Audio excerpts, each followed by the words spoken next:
Hello everyone, my name is Jitendra Chaudhary and welcome to all of you to this session जहां पे हम लोग करने वाले हैं 11th स्टैंडर्ड की ज्योग्राफी की एनसीईआरटी का 9th चैप्टर जिसका टाइटल है solar radiation heat balance and temperature. मतलब बेसिकली बात यहां पे है, हम यहां पे हीट और टेम्परेचर के बारे में ही बात करने वाले हैं कि अर्थ के ऊपर जो हीट आती है, टेम्परेचर आता है, वो कहां से आता है, उसका डिस्ट्रीब्यूशन कैसे होता है, अर्थ कितनी हीट को एब्जॉर्ब करती है, कितनी को रेडिएट करती है, उस सारे की सारी चीजों के बारे में हम लोग पढ़ने वाले हैं। देखिए, पिछले चैप्टर में ऑलरेडी हम लोग एटमॉस्फेयर के बारे में पढ़ चुके हैं और हमें यह भी पता है कि एटमॉस्फेयर के अंदर क्या क्या होता है। हमारे एटमॉस्फेयर के अंदर गैसेस होती हैं, हमारे एटमॉस्फेयर के अंदर जो है सॉलिड पार्टिकल्स होते हैं, डस्ट पार्टिकल्स वगैरह होते हैं, और हमारे एटमॉस्फेयर के अंदर वाटर वेपर्स होते हैं। तो ये जो तीनों कंपोनेंट होते हैं हमारे एटमॉस्फेयर के, इन तीनों कंपोनेंट की प्रॉपर्टीज अलग अलग होती हैं और ये हमारे एटमॉस्फेयर में अलग अलग तरीके से काम करते हैं। जैसे हमारे यहाँ पे कुछ ग्रीन हाउस गैसेस होती हैं जिसके बारे में हम लोगों ने कल बात किया था। तो ये क्या करती हैं, ये जो अर्थ रेडिएशन करती है उसको एब्जॉर्ब करते हैं। तो that's a very simple thing. Solid particle क्या करते हैं? सॉलिड पार्टिकल हमारे यहाँ पे दो काम करते हैं। एक तो काम होता है सॉलिड पार्टिकल्स का कि ये हाइग्रोस्कोपिक न्यूक्लियाई होते हैं, कंडेंसेशन के काम आते हैं। जब वाटर वेपर वाटर ड्रॉपलेट में कन्वर्ट होते हैं तो वहां पे ये सॉलिड पार्टिकल्स काम आते हैं। सॉलिड पार्टिकल्स के बिना आपकी जो कंडेंसेशन नहीं हो पाती, क्लाउड फॉर्मेशन नहीं होगा तो रेनफॉल भी नहीं होगा। उसके अलावा एक काम और करते हैं सॉलिड पार्टिकल्स। सॉलिड पार्टिकल्स के अंदर ये प्रॉपर्टी होती है कि जब कोई सन रेज इनसे टकराती है तो ये कुछ काम कर सकते हैं, या तो वो उसको वापस रिफ्लेक्ट कर सकते हैं या फिर उसको स्कैटर भी कर सकते हैं। तो ये स्कैटरिंग का काम भी करते हैं, रिफ्लेक्शन का काम भी करते हैं, एब्जॉर्प्शन का काम भी करते हैं। अलग अलग तरीके से काम करते हैं, डिपेंड करता है उनका साइज कितना है। और वाटर वेपर क्या करते हैं? वाटर वेपर का आपको पता है, वाटर वेपर जब कंबाइन होते हैं, कंडेंस होते हैं, कंडेंसेशन होती है तो क्लाउड्स बनाते हैं। ये काम हो गया। दूसरा काम इनका ये होता है कि जो इनकमिंग सोलर रेडिएशंस होती है जिसके बारे में हम लोगों ने पिछले चैप्टर में बात किया था, उनको भी एब्जॉर्ब करती हैं। उसके अलावा ये जो वाटर वेपर होते हैं, जो नीचे से रेडिएशन जा रही होती हैं, अर्थ से रेडिएशन वापस जा रही होती हैं, उनको भी एब्जॉर्ब करते हैं। वाटर वेपर भी एक ग्रीन हाउस गैस होती है, लेकिन हम इसको ज्यादा क्रिटिसाइज नहीं करते क्योंकि इसका लाइफ स्पैन काफी कम होता है एज कंपेयर टू मीथेन और कार्बन डाइऑक्साइड और SF6। ठीक है, तो ये थोड़ी थोड़ी चीजें आपको पता है। तो आज हम इस चैप्टर में पढ़ने वाले हैं सोलर रेडिएशंस के बारे में, और हमारा भैया एटमॉस्फेयर हीटअप कैसे होता है ना। शिमला में ठंडी क्यों है, दिल्ली में गर्मी क्यों है, इसके बारे में भी हम लोग यहाँ पे पढ़ेंगे। अलग अलग जगह पे अलग अलग टेम्परेचर क्यों होता है, सन से जो हमें रेडिएशंस रिसीव होती हैं उनका करेक्टर कैसा होता है, जब उनको अर्थ के ऊपर रिसीव करते हैं तो कौन कौन से फैक्टर्स हैं जो उनके डिस्ट्रीब्यूशन के लिए रिस्पॉन्सिबल होते हैं। तो कुछ आज इसी तरह की इंटरेस्टिंग चीजें हम यहाँ पे पढ़ने वाले हैं इस चैप्टर में, जिसका नाम है solar radiation heat balance and temperature. तो अपनी सीट की पेटी बांध लीजिए, नोटबुक हाथ में ले लीजिए, अपना पेन पेपर पेंसिल जो आपके पास है आपसे लिखते हो उसको शार्प कर लीजिए और इस जर्नी की करते हैं शुरुआत। अगर आपने पिछली वीडियोस चैप्टर्स की नहीं देखी है तो उसको जाके जरूर जरूर देखें, क्योंकि देखिए ऐसा होता है ना कि जब तक आपको पिछले कॉन्सेप्ट्स क्लियर नहीं होंगे तो अगले कॉन्सेप्ट्स की क्लैरिटी भी नहीं आएगी, क्योंकि इस चैप्टर में इतनी सारी चीजें यूज होंगी जो पिछले चैप्टर्स में कवर हो गई हैं। तो अगर आपने वो चैप्टर दोस्तों कवर नहीं किए हैं तो उनको जाके जरूर देखें, क्योंकि वो चीजें जब क्लियर होंगी तो ये चीजें आपको अच्छे से समझ में आएंगी। एक तो पॉइंट ये है। दूसरा पॉइंट ये है कि जैसा मैं हमेशा से ही बोलता हूं, जब भी आप हमारी वीडियोस को यहाँ पे देखने आते हो तो इससे पहले आप मेक श्योर कीजिए कि आपने खुद से एनसीईआरटी की पीडीएफ पढ़ ली है, मतलब एनसीईआरटी आपने पढ़ा हुआ है। जब आप एनसीईआरटी पढ़ के खुद उसको थोड़ा बहुत अंडरस्टैंड करके क्लास में आते हो, जब आप उसको यहाँ पे सुनोगे तो आपकी क्लैरिटी जो है वो कई गुना ज्यादा बढ़ जाएगी। ऐसा लगातार स्टूडेंट हमें कमेंट भी करते हैं, हमें मैसेज करते हैं, ईमेल करते हैं कि जिन्होंने पहले से एनसीईआरटी पढ़ा होता है उनकी जो है अंडरस्टैंडिंग लेवल बहुत अलग हो गई होती है, बहुत एडवांस हो चुकी होती है। ठीक है, उसके बारे में बात करेंगे। चलिए तो करते हैं सीधा शुरुआत, solar radiation heat balance and temperature के बारे में बात करते हैं। देखिए, कहता है कि एयर की पहले इसने बात की है, इसने कहा है कि do you feel air around you. तो क्वेश्चन से इसने शुरुआत की है। देखिए कितना बढ़िया तरीका होता है क्वेश्चन से शुरुआत करने का। ऐसे राइटिंग अगर आपने कभी किया हो यूपीएससी के लिए, या फिर आपने कभी कोई क्लास वगैरह लगाई हो, या फिर आपने किसी टॉपर्स के क्वेश्चंस को मतलब आंसर शीट्स को देखा हो, तो एक चीज आपने नोटिस की होगी कि बहुत बार इंट्रोडक्शन की शुरुआत क्वेश्चन से भी की जा सकती है ऐसे वाले पेपर में। क्योंकि जब आपने एक बार इंट्रोडक्शन में क्वेश्चन पूछ लिया, अपनी बॉडी में आप उस क्वेश्चन का आंसर लिख सकते हो, और ये भी एक आंसर राइटिंग की टेक्निक होती है। इस टेक्निक को एनसीईआरटी वगैरह में बहुत अच्छे से यूज किया गया है। एनसीईआरटी में दो टेक्नोलॉजी का बहुत शानदार तरीके से यूज किया है। पहली बात, वो किसी स्टोरी से शुरू करते हैं, किसी की कहानी और एग्जाम्पल से शुरू करते हैं, और दूसरा वो क्वेश्चन मार्क से शुरू करते हैं। तो ये दोनों की दोनों स्ट्रेटेजी आपकी एस्से राइटिंग में काम आती है। कहता है, do you feel air around you? आप बोलोगे नहीं, we do not feel air around us, but हमें एयर का मोशन फील होता है। कब फील होता है? जब आप सांस लेते हो और जब आप सांस छोड़ते हो, ठीक है, तब आपको एयर का मोशन फील होता है। या फिर कभी आंधी चलती है, तूफान चलता है, आप पंखा ऑन करते हो, तब भी आपको एयर का मोशन फील होता है। तो जिस एयर का मोशन आपको फील होता है उसको कहा जाता है wind. So wind is nothing but air in motion. और हमें ये पहले से ही पता है कि हमारी अर्थ जो है चारों तरफ से एयर से घिरी हुई है in the form of envelope, है ना। एक हिंदी में क्या बोलते हैं लोग, आवरण बोलते हैं शायद ना। तो एक ढक रखा है हमारे अर्थ को चारों तरफ से एयर ने, ये हम लोग इसको कर चुके हैं। और ये हमारे लिए बहुत ज्यादा जरूरी है, बिकॉज इसके बिना अर्थ के ऊपर लाइफ सस्टेन नहीं कर पाएगी। So for you to live, for me to live, for plants to live, for life to survive, atmosphere बहुत ही ज्यादा जरूरी है। अब कहता है कि अर्थ के ऊपर जो एनर्जी है ये कहां से आती है। देखिए, एनर्जी के बिना तो कुछ नहीं चलता, एनर्जी तो चाहिए। हम लोगों को भी काम करने के लिए, मुझे लेक्चर डिलीवर करने के लिए, आपको पढ़ने के लिए एनर्जी चाहिए।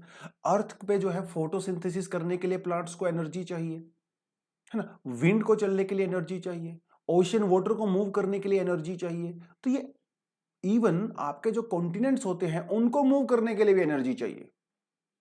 कॉन्टिनेंटल ड्रिफ्ट तो हम लोगों ने पढ़ लिया है। तो अर्थ के ऊपर एनर्जी एक्चुअली आती कहां से है? कहता है, the earth receives almost all of its energy from the sun. अब ये स्टेटमेंट के ऊपर आपने फोकस करना है। इसने कहा ऑलमोस्ट, इसका मतलब यह है कि कुछ एनर्जी अर्थ के ऊपर दूसरे सोर्सेज से भी आती है। तो अगर एग्जाम में इस तरह की स्टेटमेंट आ जाए, वैसे भी आपको पता है कि एग्जाम में extreme statements most of the time में रॉन्ग होती हैं। तो अगर एग्जाम में स्टेटमेंट आ जाए that earth receives all its energy from the sun, that statement would be incorrect, क्योंकि थोड़ी बहुत एनर्जी अर्थ के इंटीरियर से भी आती है ना। अर्थ के इंटीरियर से आती है, तो उसको हम लोग नेग्लेक्ट नहीं कर सकते। चलिए आगे कहता है the earth neither warms up NOR does it get cooled over a period of time. तो अगर आप अर्थ की हिस्ट्री को देखो पिछले कुछ हजारों सालों की उठा के, तो एक चीज आपको नजर आएगी कि अर्थ जो है का टेम्परेचर, जो एवरेज टेम्परेचर है, वो ऑलमोस्ट कांस्टेंट है। ना तो अर्थ गर्म हो रही है और ना ही अर्थ जो है वो ठंडी हो रही है, कांस्टेंट है। इसका मतलब ये है कि amount of heat received by the different part of the earth is not the same. Earth के ऊपर जो है अलग अलग पार्ट्स में अलग अलग एनर्जी हम लोग रिसीव करते हैं, और उसी एनर्जी को अलग अलग तरीके से हम लोग रिलीज भी कर देते हैं वापस। तो अर्थ के ऊपर जो अलग अलग, मतलब आप सोच के देखिए कि हम लोग दिल्ली में बैठे हुए हैं और अगर कोई इंसान लंदन में बैठा हुआ है, तो सीधी सी बात है लंदन का टेम्परेचर तो अलग होगा, दिल्ली का टेम्परेचर अलग होगा, क्योंकि लंदन में जो एनर्जी रिसीव हो रही है वो अलग है, दिल्ली के अंदर अलग है। और ये जो एनर्जी का डिफरेंस होता है, जो टेम्परेचर का डिफरेंस होता है, ये प्रेशर के डिफरेंस को क्रिएट करता है। और आपको हमेशा से ही पता है कि विंड हमेशा हाई प्रेशर से लो प्रेशर की तरफ ही चलती है। Are you getting this point? यही कारण है कि हवाएं चलती हैं। हवाएं इसीलिए चलती हैं क्योंकि भैया टेम्परेचर का डिफरेंस है, टेम्परेचर के डिफरेंस की वजह से प्रेशर का डिफरेंस है, और प्रेशर के डिफरेंस की वजह से विंड्स चलती हैं। ठीक है, प्रेशर कुकर तो आपने देखा होगा, खाना वाना बनाते होंगे, अपनी मम्मी पापा कोई खाना बनाते होंगे घर पे, तो प्रेशर कुकर के अंदर क्या होता है, प्रेशर ज्यादा हो जाता है, एयर प्रेशर। लेकिन प्रेशर कुकर के बाहर प्रेशर, एटमॉस्फेरिक प्रेशर काफी कम होता है। तो आपके प्रेशर कुकर से वो एयर जो है वो बाहर की तरफ बड़ी स्पीड के साथ आती है। जितना ज्यादा वो डिफरेंस होगा उस प्रेशर में और बाहर वाले प्रेशर में, उतना ही ज्यादा उसकी स्पीड होगी। यही तो खेल होता है, और इससे ज्यादा कुछ है नहीं। ठीक है, तो थोड़ी थोड़ी चीजों को समझेंगे। कहता है this leads to the transfer of heat from one region to another by the wind. By the wind, wind क्या करती है? ठंडी विंड होती है और गर्म विंड्स होती हैं। अरे लू तो सबने देखा ही है ना, गर्मियों के में नॉर्थ इंडिया में जो है लू चलती है, लू गर्म होती है ना, और विंटर में ठंडी हवाएं चलती हैं। तो हवाओं का काम क्या होता है? इनका काम होता है कि वो एनर्जी को ट्रांसफर करती हैं from one region to another region. इसका मतलब जो ट्रॉपिकल एरियाज में जो गर्म हवाएं होती हैं वो टेम्परेट एरियाज की तरफ चलती हैं। टेम्परेट एरियाज में जो ठंडी हवाएं होती हैं वो ट्रॉपिकल एरियाज की वजह से चलती हैं। और ये क्यों होता है? क्योंकि हीटिंग और कूलिंग की वजह से होता है, और टेम्परेचर डिस्ट्रीब्यूशन की वजह से होता है। इसको आज हम इस पूरे चैप्टर में पढ़ने वाले हैं। तो this was your introduction. Introduction अगर अच्छा लगा होगा तो पूरी फिल्म भी आपको अच्छी लगेगी, ट्रेलर अगर अच्छा लगा होगा तो। Now let's talk about the solar radiation. ठीक है, इसने पहले ही बताया कि हमारे अर्थ के ऊपर जो ऑलमोस्ट एनर्जी होती है वो सन से ही आती है, तो हम सोलर रेडिएशन के बारे में ही बात करते हैं। ठीक है, तो हमारा सरफेस जो है receives most of the energy from the short wavelength. ये पिछले चैप्टर में भी मैंने आपको करवाया था कि जो सन से हमें रेडिएशंस रिसीव होती हैं वो शॉर्ट वेवलेंथ की होती हैं। शॉर्ट वेवलेंथ का मतलब होता है हाई फ्रीक्वेंसी, और हाई फ्रीक्वेंसी का मतलब होता है हाई एनर्जी। ये कल करवाया था मैंने कल वाले चैप्टर में। ठीक है, शॉर्ट वेवलेंथ, क्योंकि आपकी जो वेवलेंथ होती है वो आपकी फ्रीक्वेंसी के इनवर्सली प्रोपोर्शनल होती है। ठीक है, चलिए अब कहता है, इसको कहते हैं इंसोलेशन। जो सन से रेडिएशन अर्थ के ऊपर आती हैं इसे इंसोलेशन कहते हैं। देखिए हिंदी में आपने संधि विच्छेद तो पढ़ा ही होगा, है ना? जैसे सूर्योदय, तो सूर्योदय क्या होता है? सूर्य प्लस उदय, सूर्योदय। इसी तरह से इंसोलेशन भी है। इन का मतलब होता है इनकमिंग, सोल का मतलब होता है सोलर, और एशन का मतलब होता है रेडिएशन। तो insolation means incoming solar radiation. ठीक है, अब कहता है कि जो भैया सन से इंसोलेशन आ रही है ये हमारी अर्थ के ऊपर बराबर बराबर नहीं आती है। ठीक है, अलग अलग जगह पे अलग अलग तरीके से रिसीव होती है। तो कहता है earth is a geoid resembling a sphere. देखिए अर्थ की जो शेप होती है ना वो जियोइड शेप होती है, अर्थ सर्कुलर नहीं होती। ठीक है, अर्थ पूरी तरह से स्फेरिकल भी नहीं होती है, अर्थ की एक अलग ही शेप होती है जिसे कहते हैं जियोइड शेप। कहता है the sun's rays fall obliquely at the top of the atmosphere and the earth intercepts a very small portion of the sun's energy. तो हमारी अर्थ के ऊपर जो हमें इंसोलेशन रिसीव होती है वो एकदम स्ट्रेट लाइन में नहीं मिलती है, ओब्लिकली मिलती है, मतलब कोण बना के मिलती है। इस तरह से स्ट्रेट नहीं मिलती है, कोण बना के मिलती है, एंगल के साथ मिलती है, जिसे ओब्लीक कहा जाता है। और भैया सन को तो पूरा सोलर सिस्टम ही वार्म अप करना है ना, अब सन सिर्फ अर्थ के लिए थोड़ी बना है वहां पे। तो सन से चारों तरफ एनर्जी जाती है, और यहां पे बेचारी छोटी सी हमारी अर्थ है। तो अर्थ के ऊपर सन की टोटल एनर्जी का बहुत ही कम रिसीव होता है, 1 in 2 बिलियंथ। तो 2 बिलियन अगर रेडिएशन निकली है वहां पे, 1 बिलियन कितने का होता है? 1 बिलियन 100 करोड़ का होता है। तो 200 करोड़ अगर रेडिएशन निकली है सन से, तो उस एक जो है सन रे हमारे पास पहुंचती है, इतनी कम एनर्जी हमें पहुंचती है। को कहता है कि हमारे एटमॉस्फेयर के ऊपर, कल हम लोगों ने एटमॉस्फेयर के बारे में पढ़ा था ना, तो हमारे एटमॉस्फेयर के ऊपर पर स्क्वायर सेंटीमीटर पर मिनट 1.95 कैलोरी हमें एनर्जी रिसीव होती है। तो देख सकते हो आप कितना सेंटीमीटर कितना होता है, ये सेंटीमीटर तो ये होता है ना। हमारे एटमॉस्फेयर के ऊपर, सरफेस की बात नहीं कर रहा हूं, एटमॉस्फेयर की बात कर रहा हूं। एटमॉस्फेयर की अपर लेयर में 1.95 कैलोरी हमें रिसीव होती है पर स्क्वायर सेंटीमीटर पर मिनट। ठीक है, छोटे छोटे से फैक्ट्स हैं, एग्जाम के लिए आपको याद रखना है। अब कहता है कि जो इंसोलेशन होती है जो सन से अर्थ के ऊपर पहुंचती है, क्या ये बराबर होती है साल भर? ये इसके अंदर चेंज आते हैं, इसके अंदर चेंज आते हैं। देखिए सन यहां है, ये हमारा सन है और ये हमारी छोटी सी अर्थ है, और हमारी जो अर्थ है ना वो सन के चारों तरफ, देखिए ये देख सकते हो, वो रिवॉल्व कर रही है। तो और ये जो अर्थ का जो ऑर्बिट होता है सन के चारों तरफ, ये सन से इक्वल डिस्टेंस नहीं होता है। अर्थ जो है सन के चारों तरफ सर्कुलर पाथ में रिवॉल्व नहीं करती है, एलिप्टिकल पाथ में करती है। एलिप्टिकल पाथ का मतलब यह है कि एक ऐसा समय आता है जब सन से हमारी अर्थ मैक्सिमम डिस्टेंस पे होती है, और एक ऐसा समय आता है जब सन और अर्थ के बीच में मिनिमम डिस्टेंस होता है। ठीक है, तो जुलाई के समय में, मतलब 4 जुलाई के लगभग कुछ होता है, जुलाई के समय में सन के बीच में और अर्थ के बीच में मैक्सिमम डिस्टेंस होता है, क्योंकि एलिप्टिकल पाथ होता है ना। ये देखिए कितना होता है, 152.1 मिलियन किलोमीटर। इस पोजीशन को क्या कहते हैं, इसे कहते हैं अपीहीलियन। ठीक है, इसे कहते हैं अपीहीलियन। और जब सन के बीच में और अर्थ के बीच में मिनिमम डिस्टेंस होता है, ठीक है, वो होता है जनवरी के आसपास होता है, 3 जनवरी के आसपास, इस पोजीशन को कहते हैं पेरीहीलियन। ठीक है, याद रहेगा। हीलियम से आपको याद रखना है, क्योंकि सन के अंदर क्या होता है, हाइड्रोजन हीलियम में कन्वर्ट होती है, तो हीलियम से आपको सन याद रहेगा। ठीक है, अब इसको आप, जो पेरीहीलियन के समय में अर्थ के बीच में और सन के बीच में 147.1 मिलियन किलोमीटर का डिस्टेंस होता है। अगर आप इसको एवरेज निकालोगे तो 150 मिलियन किलोमीटर अर्थ के बीच में और सन के बीच में एवरेज डिस्टेंस होता है।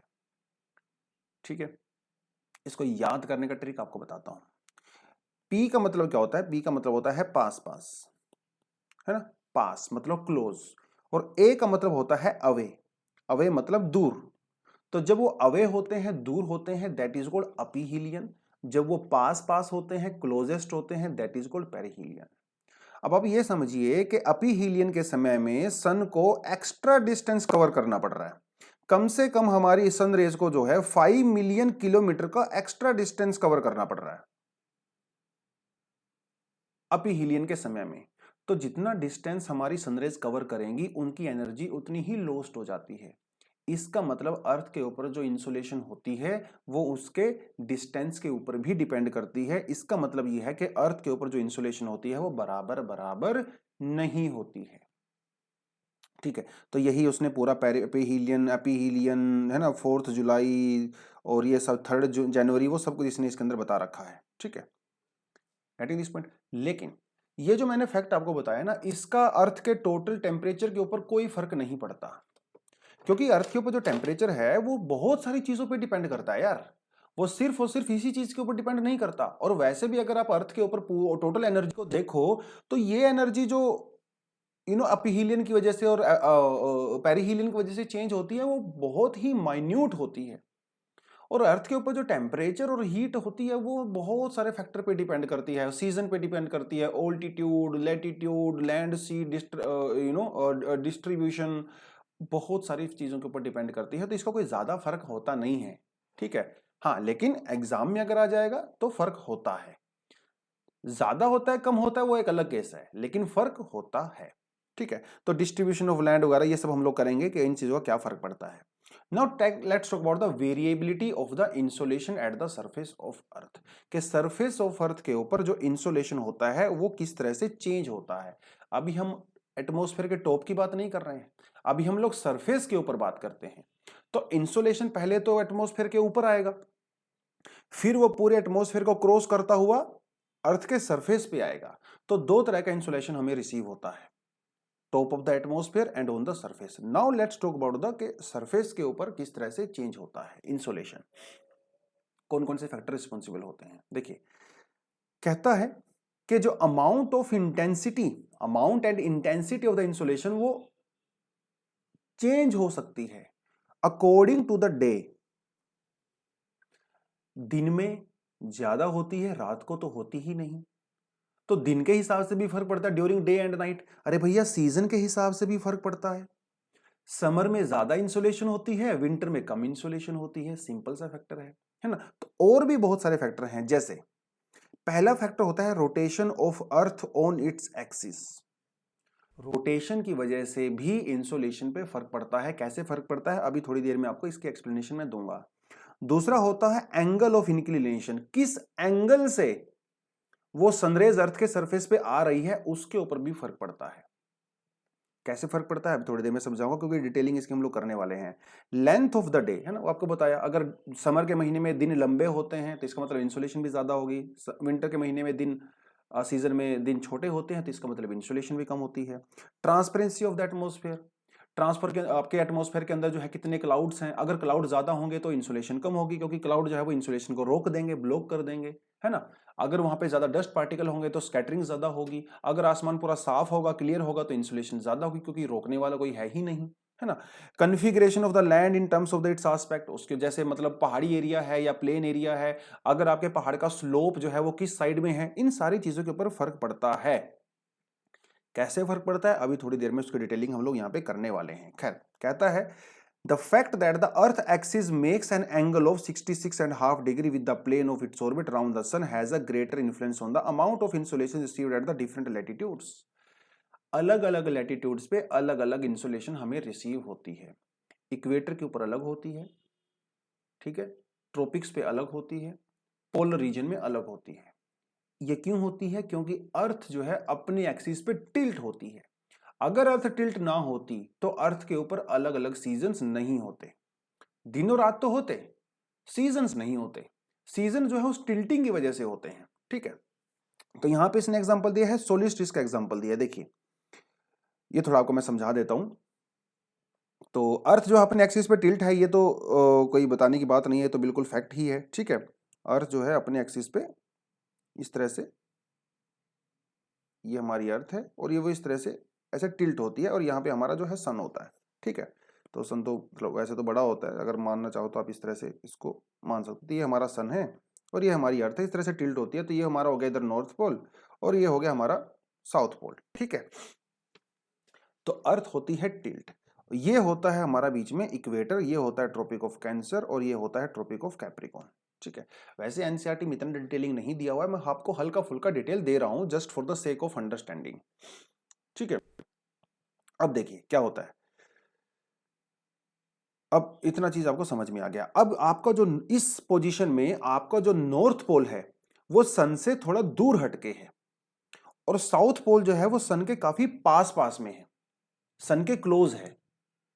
इसका मतलब सन से जो इंसोलेशन आएगा वो साउथ आपका जो है ट्रॉपिक ऑफ कैप्रिकॉर्न के ऊपर वर्टिकल होता है,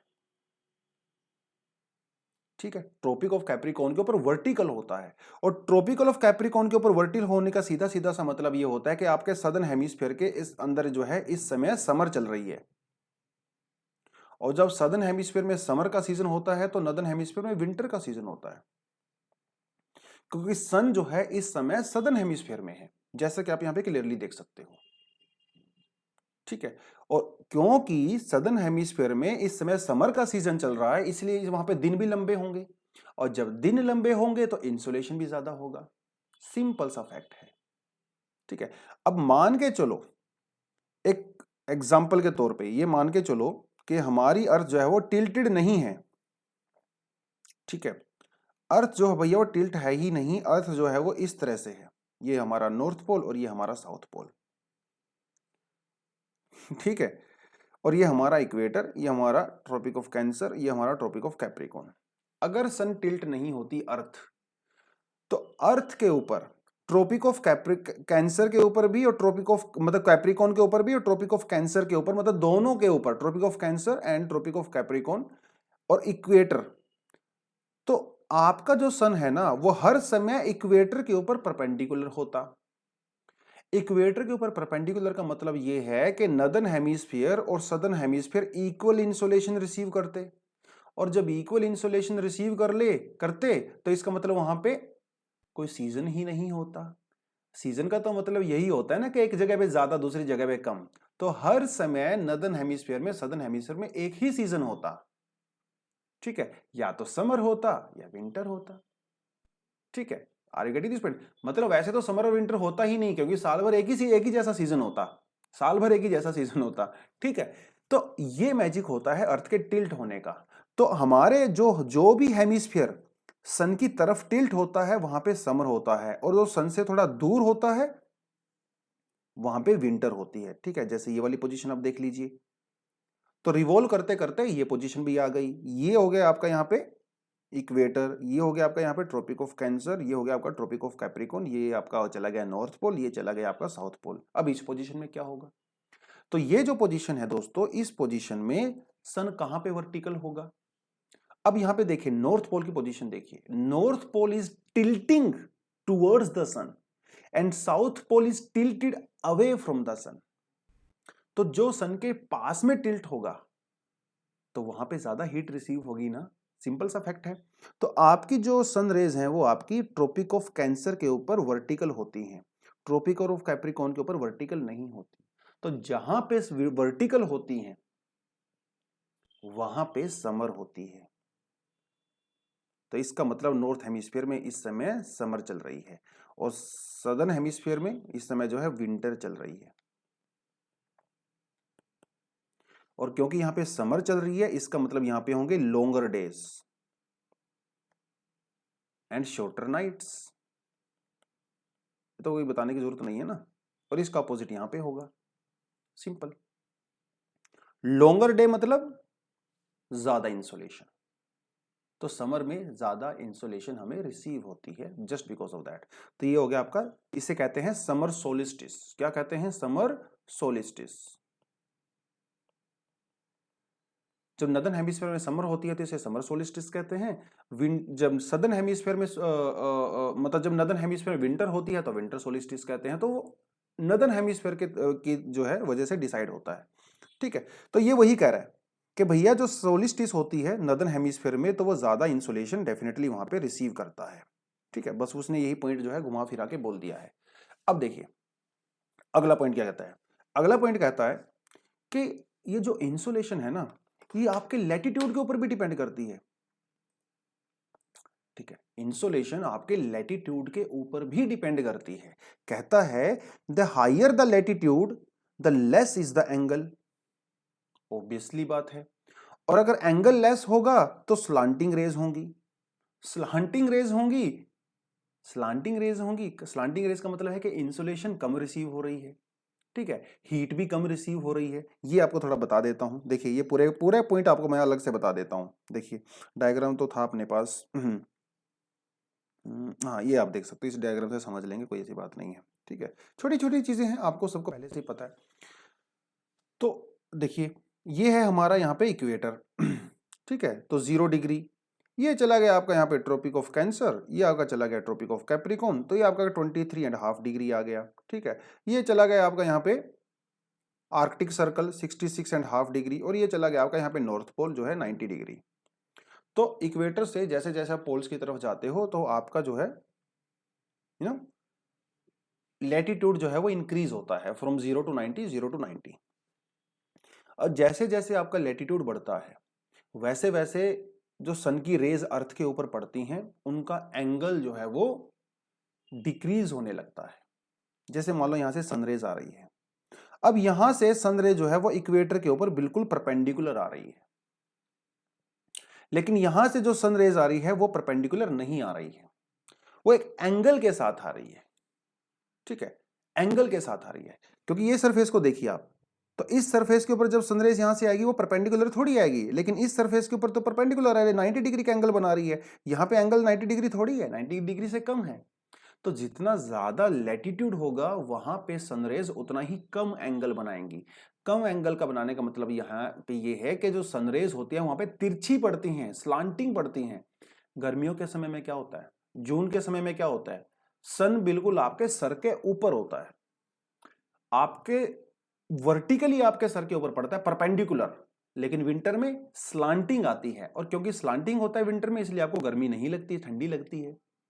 ठीक है, तो ये लैटिट्यूड की वजह से भी इंसुलेशन का फर्क पड़ता है। हायर लैटिट्यूड जितना होगा इंसुलेशन उतना ही कम होता चला जाएगा, और क्योंकि इंसुलेशन कम है इसलिए वहां पे हीट जो रिसीव होगी वो भी कम होगी और टेम्परेचर भी कम होगा। इसीलिए जितना ज्यादा आप हायर लैटिट्यूड्स पे जाते रहोगे ठंडी होती चली जाती है। ठीक है, एक तो रीजन ये हो गया। दूसरा रीजन एक और भी है, वो भी आपको बता देता हूं। देखिए मैं यहाँ पे एक लाइन ड्रॉ करता हूं और यहाँ पे हमारा सन है, तो यहाँ पे से मतलब हमारी सनरेज आ रही हैं इस तरह से, क्योंकि सन तो बहुत बड़ा है ना, तो ये सन तो ये पूरा बड़ा है, बहुत बड़ा है सन तो यहां से इस ए पॉइंट से इंसोलेशन जब आ रही है सरफेस के ऊपर, तो इसको इतना डिस्टेंस कवर करना पड़ा यहां से लेके यहां तक, लेकिन जब यहां पे आई तो इसको सिर्फ और सिर्फ छोटा डिस्टेंस कवर करना पड़ा। और यहां पे आने के लिए देखिए, यहां क्योंकि इसको यहां आना है ना, यहां पे आना है सरफेस पे, तो इसको ज्यादा डिस्टेंस कवर करना पड़ेगा। तो ये वाला जो डिस्टेंस है ना दोस्तों, ये एक्स्ट्रा है जो उस इंसुलेशन को पहुंचने के लिए करना पड़ेगा पोल्स पे। तो जैसे जैसे लैटिट्यूड इंक्रीज होता रहता है, वैसे वैसे डिस्टेंस भी इंक्रीज होता रहता है। और डिस्टेंस इंक्रीज होने का मतलब ये होता है कि बहुत सारी इंसोलेशन वो बीच में ही लॉस्ट हो जाती है, क्योंकि इतने ज्यादा एटमॉस्फेयर के अंदर से उसको पास करना पड़ेगा। ठीक है, यही इसका रीजन है कि हायर लैटिट्यूड के ऊपर इंसोलेशन जो है वो कम रिसीव होती है, हीट भी कम रिसीव होती है, टेम्परेचर भी कम होता है। ठीक है, तो ये उसने जो है वही स्लांटिंग रेज वगैरह है ना, ज्यादा एरिया कवर करना पड़ेगा, कम एरिया कवर करना पड़ेगा ना, सीधी सी बात है। देखिए मतलब सोचने की बात है कि मान लो आपके हाथ में जो है बैटरी है, और ठीक है, आपके हाथ में जो है एक जो है बैटरी है, बैटरी कैसी होती है, हाँ बैटरी ऐसी होती है, तो और यहाँ पे एक दीवार है। ठीक है, दीवार है। अब आपने जो है इस दीवार के ऊपर बैटरी से इस तरह से लाइट फ्लैश किया, सीधी सी बात है। ठीक है, तो यहां पे इसको सिर्फ इतना एरिया कवर करना पड़ा। अब आपने इस बैटरी का जो है थोड़ा सा टिल्ट कर दिया, तो इस बैटरी से जब यहां पे एनर्जी जाएगी तो ये ज्यादा एरिया पे पड़ेगी, है ना। आपने सबने बैटरी का एक्सपेरिमेंट किया होगा, जितना ज्यादा आप उसका एंगल करते रहोगे वो एरिया ज्यादा कवर करेगा। अब सोच के देखिए, बैटरी के अंदर तो एनर्जी सेम है ना, सेम है, सेम एनर्जी ए पॉइंट पे कम एरिया के अंदर कॉन्सेंट्रेटेड है, लेकिन same amount of energy B point पे ज्यादा एरिया में डिस्ट्रीब्यूटेड है। तो जब सेम एनर्जी ज्यादा एरिया में डिस्ट्रीब्यूटेड होगी, इसका मतलब जो ट्रांसफर ऑफ हीट हो रही है वो भी कम होगी, और इस एरिया में आपको ज्यादा हीट रिसीव होगी। ठीक है, ज्यादा हीट रिसीव होगी क्योंकि उतनी ही एनर्जी कम एरिया में कॉन्सेंट्रेट हो गई है। इतना सा लॉजिक है। मतलब आप जब एक पैर के ऊपर खड़े होते हो तो आपकी पूरी बॉडी का वजन सिर्फ एक पैर के ऊपर आता है, आपको ज्यादा थकान महसूस होती है। लेकिन जब आप दोनों टांगों के ऊपर खड़े होते हो तो आपकी एनर्जी, आपकी जो बॉडी का वेट है वो डिस्ट्रीब्यूट हो जाता है और आपको उतनी ज्यादा टायर्डनेस फील नहीं होती है। सिंपल सा लॉजिक है। ठीक है, तो यही लॉजिक हमारे इंसुलेशन में भी काम आता है और ये काम करता है। ठीक है, तो यही पॉइंट इसने यहाँ पे बताया है। खैर आगे बढ़ते हैं। एक टेबल भी इसने शायद यहाँ पे दिया था। हाँ देखिए, टेबल भी इसने दिया है यहाँ पे। जो जो ड्यूरेशन ऑफ आवर होता है उसके ऊपर भी फर्क पड़ता है। ड्यूरेशन ऑफ आवर लंबा होगा, समर में लंबा होता है, तो ज्यादा इंसुलेशन रिसीव होती है। देखिए, तो लैटिट्यूड के हिसाब से इसने यहाँ पे डिसाइड किया हुआ है। तो 0 डिग्री लैटिट्यूड मतलब इक्वेटर, इक्वेटर के ऊपर विंटर, जो मतलब इक्वेटर पे तो वैसे ना विंटर होती ना समर होता। विंटर और समर तो नदर्न और मतलब एक ट्रॉपिक्स पे होता है ना, इक्वेटर पे तो बराबर बराबर रहता है। क्योंकि इक्वेटर पे बराबर बराबर रहता है इसलिए इक्वेटर को फर्क भी नहीं पड़ता है। इक्वेटर में भैया चाहे समर हो चाहे विंटर हो, 12 घंटे का दिन होता है, 12 घंटे की रात होती है। ठीक है, लेकिन जैसे ही आप 20 डिग्री लैटिट्यूड पे चले जाते हो, मतलब अगर आप अभी नदर्न हेमिस्फीयर में हो, तो आपका देखिए, आपका हम लोग विंटर की बात कर रहे हैं, तो विंटर के समय में 10 घंटे का दिन होगा और 13 आवर्स की रात होगी। ठीक है, 40 डिग्री लैटिट्यूड पे क्या होगा, 9 आवर्स का दिन होगा और बाकी बचे हुए आवर्स की रात होगी। 60 डिग्री लैटिट्यूड पे क्या होगा, सिर्फ और सिर्फ 5.5 घंटे का दिन होगा और 19 घंटे की रात होगी। तो जैसे जैसे आपका लैटिट्यूड इंक्रीज होता रहेगा, वैसे वैसे समर्स में दिन की ड्यूरेशन भी कम होती रहेगी, और विंटर में मतलब विंटर में दिन की ड्यूरेशन कम होती रहेगी और रात की ड्यूरेशन इंक्रीज होती रहेगी। ऐसे ही होता है ना, जैसे आजकल हमारे यहाँ पे सर्दियां हैं, तो सर्दियों का मतलब यह है कि दिन छोटे हो गए हैं, रातें लंबी हो गई हैं। और वो लैटिट्यूड के हिसाब से भी फर्क पड़ता है। ठीक है, क्योंकि हम हायर लैटिट्यूड पे हैं, हम जो है इस लैटिट्यूड पे हैं लगभग, ठीक है, इक्वेटर पे नहीं है हम लोग। तो ये थोड़ा सा इसने यहाँ पे फैक्टर बताया। तो ये सारे फैक्टर जो है इंसुलेशन को ही इंपैक्ट करते हैं, ठीक है। चलिए आगे कहता है special distribution of insulation at the earth surface, ठीक है। अर्थ के सरफेस के ऊपर अलग अलग जगह पे भी इंसुलेशन हमें अलग अलग रिसीव होती है। कहता है कि ट्रॉपिक्स के अंदर, ट्रॉपिक्स, ट्रॉपिक्स की मतलब समझ रहे हो ना आप, between Tropic of Cancer and Tropic of Capricorn, हमारे जो सन की जर्नी होती है वो ट्रॉपिक ऑफ कैंसर से शुरू होकर और ट्रॉपिक ऑफ कैप्रिकॉर्न के बीच में ही होती है। ट्रॉपिक ऑफ कैंसर और ट्रॉपिक ऑफ कैप्रिकॉर्न के बियॉन्ड सन कभी भी नहीं जा पाता। इसका मतलब यह है कि ट्रॉपिक ऑफ कैंसर और ट्रॉपिक ऑफ कैप्रिकॉर्न के ऊपर मैक्सिमम हीट रिसीव होती है हम लोगों को, मैक्सिमम इंसुलेशन, मैक्सिमम हीट और मैक्सिमम टेम्परेचर। तो ट्रॉपिक्स के बीच में 320 वॉट पर मीटर स्क्वायर हमें इंसुलेशन रिसीव होती है, लेकिन पोलर एरियाज में ओनली 70 वॉट पर मीटर स्क्वायर, ठीक है। पोल पे ओनली 70, ट्रॉपिक्स में 320। अब एक बार थोड़ा सा लॉजिक लगा के क्वेश्चन को मैं आपको पूछता हूं। आप ये बताइए कि जो आपको मैक्सिमम टेम्परेचर फील होगा वो कहां पे होगा? वो इक्वेटर पे होगा या वो ट्रॉपिक्स पे होगा? मोस्टली लोगों को ऐसा लगता है कि इक्वेटर के ऊपर मैक्सिमम टेम्परेचर होता है क्योंकि इक्वेटर पे सन वर्टिकल होता है, लेकिन this is not true.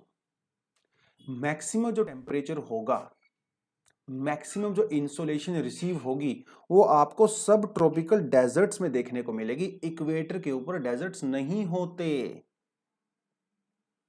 Equator के ऊपर डेजर्ट्स नहीं होते हैं।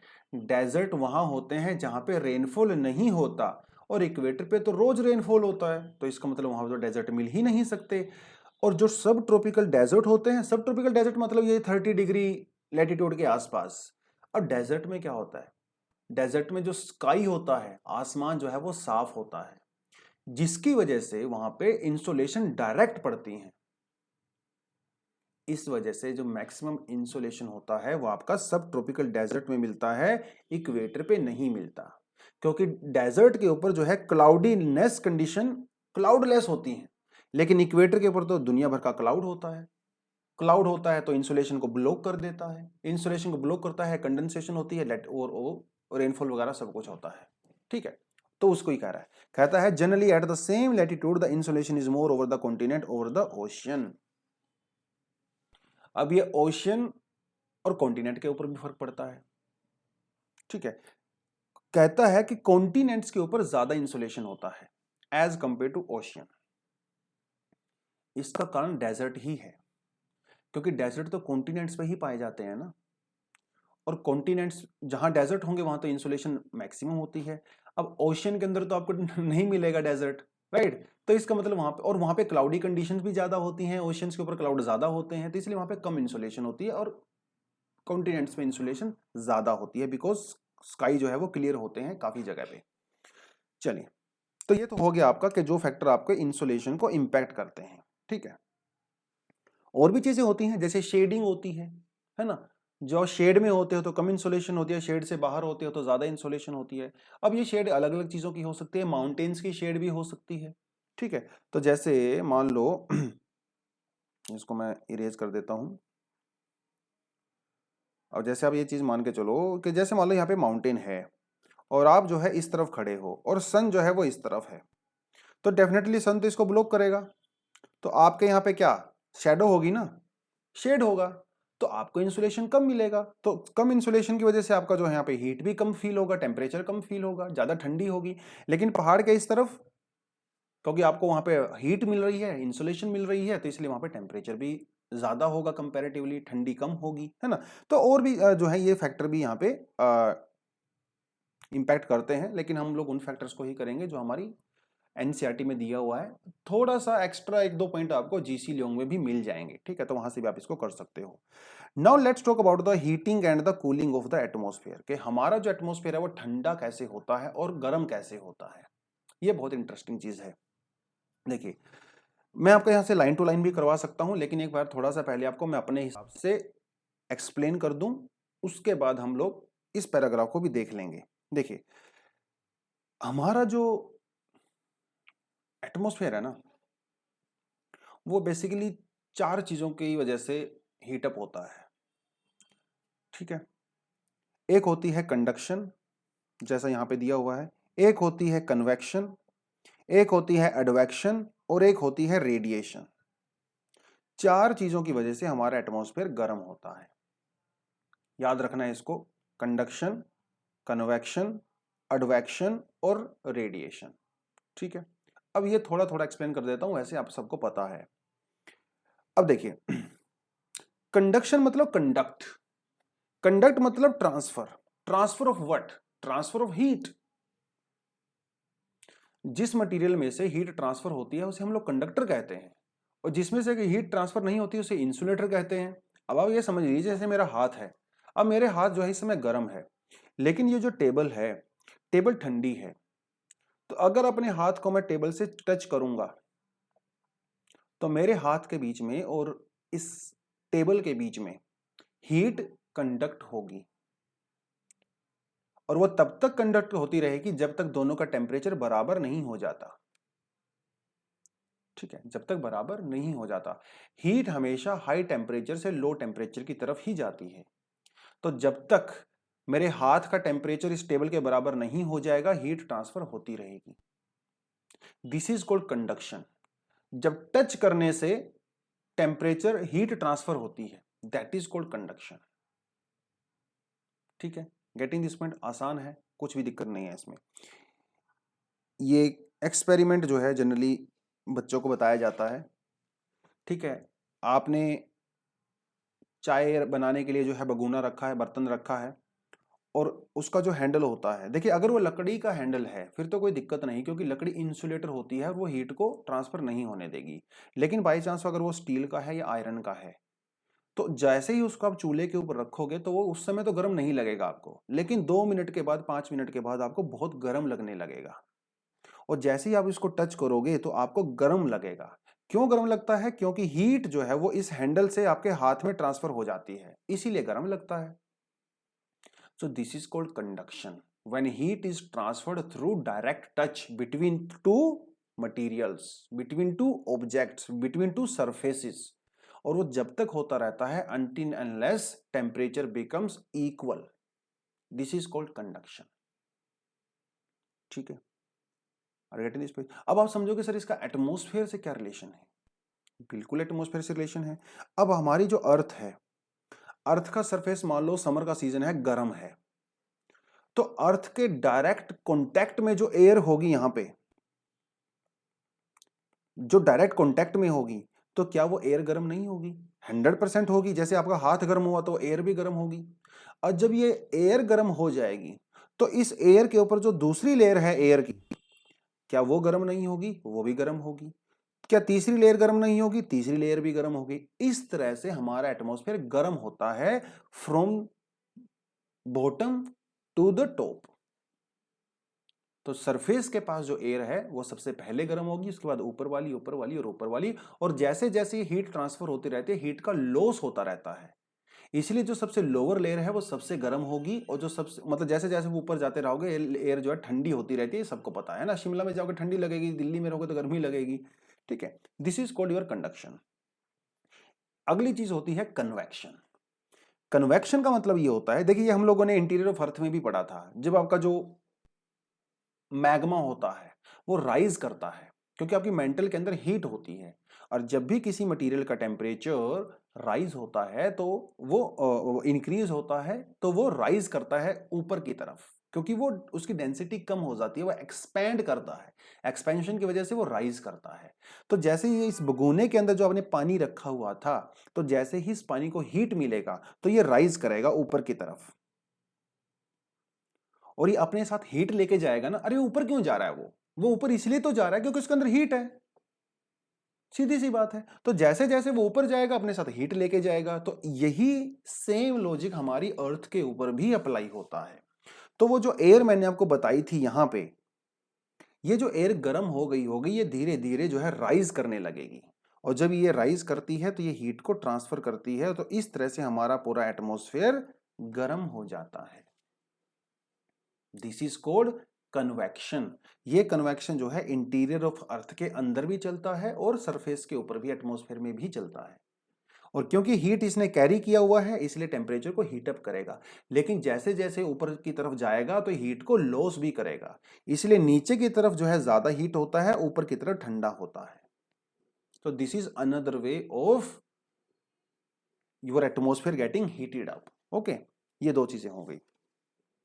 एक तरीका होता है रेडिएशन।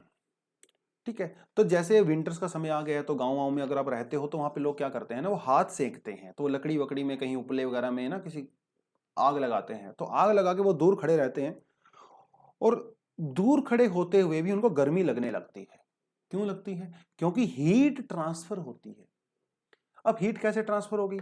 यहां पे जो हीट ट्रांसफर होती है वो रेडिएशंस के थ्रू होती है, जो आपको दिखाई नहीं देते हैं। अब सन से अर्थ के ऊपर जो एनर्जी आती है वो कैसे ट्रांसफर होती है? हीट के थ्रू ही तो होती है, मतलब रेडिएशन के थ्रू ही तो होती है ना। तो स्पेस तो वैक्यूम होता है, तो उस वैक्यूम से जो है वो रेडिएशन जो है वो ट्रेवल करके अर्थ के ऊपर पहुंचती हैं और हमें एनर्जी मिलती है। तो ये तीसरा तरीका होता है हमारे एटमॉस्फेयर को हीटअप करने का। ठीक है, तो कंडक्शन, कन्वेक्शन और रेडिएशन। बच गया लास्ट वन जिसे मैंने कहा एडवेक्शन। एडवेक्शन का मतलब होता है जब हीट विंड्स के थ्रू ट्रांसफर होती है, विंड्स के थ्रू ट्रांसफर होती है। जैसे लू होती है, लू तो गर्म हवाएं होती हैं, तो जहां जहां पे लू वाली विंड चलेंगी वहां वहां पे गर्मी होगी। विंटर में जो है ठंडी हवाएं चलती हैं जिसे हम लोग कोल्ड वेव्स कहते हैं। ठीक है, तो जब वो चलती हैं तो ठंडी होती है, एज सिंपल एज दैट। तो ये चार तरीके होते हैं, कंडक्शन, कन्वेक्शन, रेडिएशन और एडवेक्शन। ठीक है, यही चार तरीके यहाँ पे इसने बता रखे हैं। ठीक है, थोड़ा सा इसने जो है टेरेस्ट्रियल रेडिएशन पे जो है एक्स्ट्रा फोकस कर दिया है, लेकिन हम लोग इसको मेरे ख्याल से भी समझ गए हैं ना कि जो अब देखिए ये हम लोगों ने पिछले चैप्टर में भी किया था कि जो अर्थ होती है वो रेडिएशन को रिसीव करती है। ये हमारी short wave length, short waves होती हैं और अर्थ इनको एब्जॉर्ब करके थोड़े समय तक अपने पास रखती है और बाद में इसको रिलीज कर देती है। जो अर्थ रिलीज करती है इसे टेरेस्ट्रियल रेडिएशंस कहते हैं। और टेरेस्ट्रियल रेडिएशन जो है वो लॉन्ग वेव्स होती हैं, मतलब हमारी इंफ्रारेड रेस होती हैं। ठीक है, अब देखिए, तो ये रेडिएशन, अब हमें ये पता है कि जो ऊपर वाली शॉर्ट वेव्स होती हैं एटमॉस्फेयर के अंदर जो गैसेस होती है वो इनको रोकती नहीं है। तो जब वो रोकेंगी ही नहीं, इसका मतलब इसको हमारे एटमॉस्फेयर को हीट अप करने में बहुत ही कम रोल होता है। जो मैक्सिमम रोल होता है वो टेरेस्ट्रियल रेडिएशन का होता है, क्योंकि टेरेस्ट्रियल रेडिएशंस एब्जॉर्ब हो जाती हैं और जो एब्जॉर्ब होती हैं वही तो गर्म करती हैं। इसका इसे तो इस तरह से हमारा एटमॉस्फेयर जो है वो टेरेस्ट्रियल रेडिएशन के थ्रू गर्म होता है। और टेरेस्ट्रियल रेडिएशन जैसे जैसे वर्टिकली राइज करती हैं उनकी एनर्जी कम होती रहती है। इसी वजह से जो लोअर एटमॉस्फेयर होता है वो गर्म होता है, जैसे जैसे आप हायर ऑल्टीट्यूड पे जाते हो आपको हीट कम लगती है। तो डेफिनेटली सी बात है, समर का महीना है, अगर आप शिमला में चले जाओगे, माउंट एवरेस्ट पे चले जाओगे तो भैया ठंडी लगेगी। दिल्ली में तो बहुत गर्मी लगने वाली है, क्योंकि रेडिएशन के थ्रू भी हमारा जो एटमॉस्फेयर है वो हीटअप होता है ना। ठीक है, तो इनडायरेक्ट वे है, कहता है atmosphere is indirectly heated by the earth radiation. तो ये ग्रीन हाउस वाला कॉन्सेप्ट मैंने आपको कल बता दिया, तो इसको तो मैं दोबारा आपको नहीं बताऊंगा। तो बेसिकली कहने का मतलब यही है कि जो आपकी जो टेरेस्ट्रियल रेडिएशंस होती हैं जिसको अर्थ रिलीज करता है, वो उन रेडिएशंस को ग्रीन हाउस गैसेस एब्जॉर्ब कर लेती हैं। एब्जॉर्ब करने के बाद उसको थोड़ी देर तक होल्ड करके रखती हैं और उसके बाद उस हीट को ट्रैप कर देती हैं, जिसकी वजह से आपको ग्रीन हाउस गैसेस का इंपैक्ट यहाँ पे देखने को मिलता है, because of this terrestrial radiation and the absorption of this terrestrial radiation by the green house gases. ठीक है, तो ये पूरा कॉन्सेप्ट उसने शॉर्ट वेव्स, लॉन्ग वेव्स ना वही बता रखा है।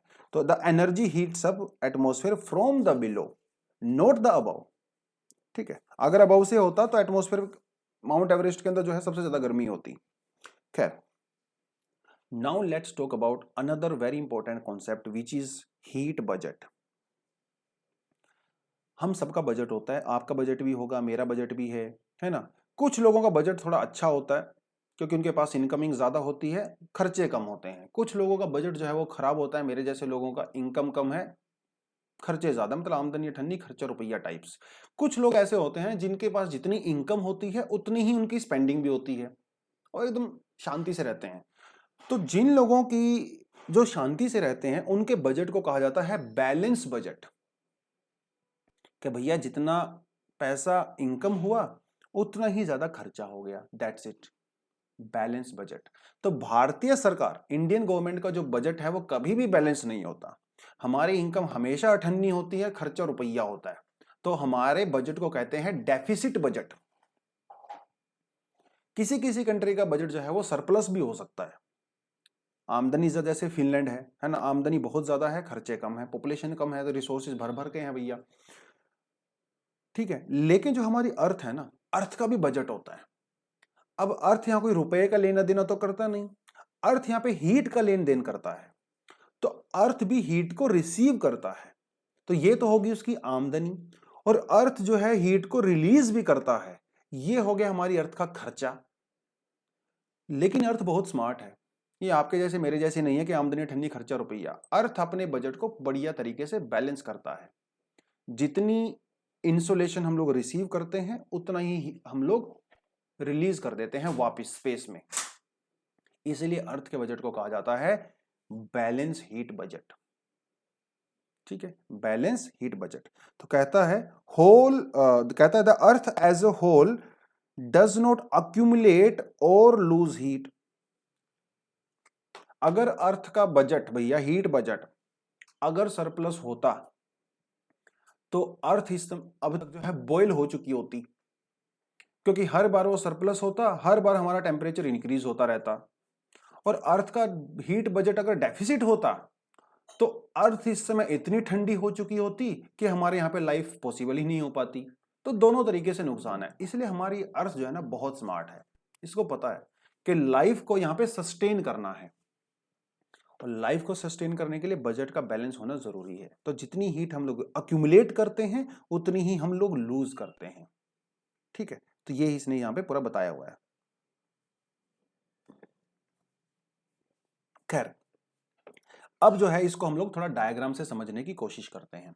एक हल्का सा आपको कॉन्सेप्ट बताता हूं जिसे कहते हैं अल्बीडो।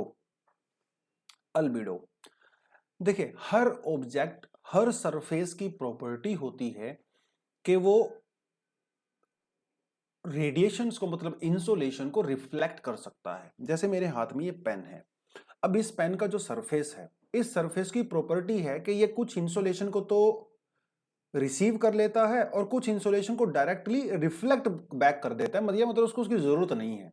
तो आपके आसपास जितने आपको सरफेस नजर आते हैं सभी की अपनी एक रिफ्लेक्टिंग कैपेसिटी होती है जिसे कहते हैं अल्बीडो।